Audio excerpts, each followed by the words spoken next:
Light barely reaches the ground of the dense rainforest on Barro Colorado Island in Panama. In the early morning hours, two researchers are looking for monkeys. Anthropology professor Stephanie Ramirez is an expert on spider monkeys. I'm interested in is how fruit affects their reproductive potential.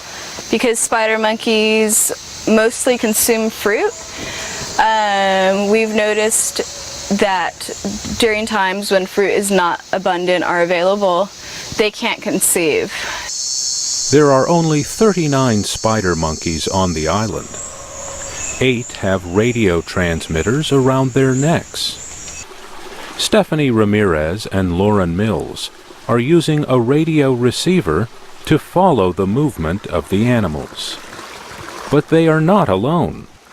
Tony Coates is with the Smithsonian Tropical Research Institute in Panama.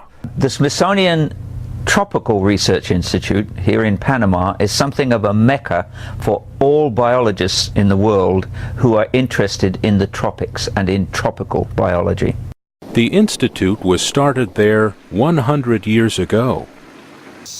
Abby Brunig came from South Dakota to study ants.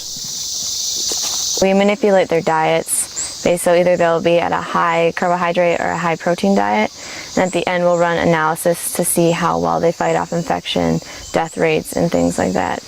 Brunig studies a single species of ant. High above the ants, pink-flowered almendro trees brighten the forest's canopy. Worker ants carry the flowers to their home. An Azteca ant colony is a big structure that takes more than a year to build. The ants they shelter are the favorite meal of anteaters.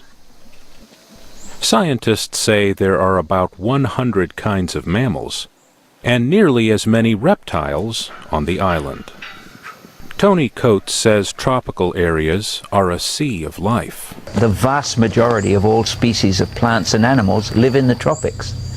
The vast majority of all the technical know-how, political will, education and financing is in the temperate world. How to get those two realms together is one of the great issues facing global conservation. The headquarters of the Smithsonian Tropical Research Institute is in Panama City. Its library on tropical biology is considered one of the world's best. It follows the same system as the Library of Congress. In nearby Culebra, a Smithsonian Educational Center is open to the public. Thousands of children visit each year.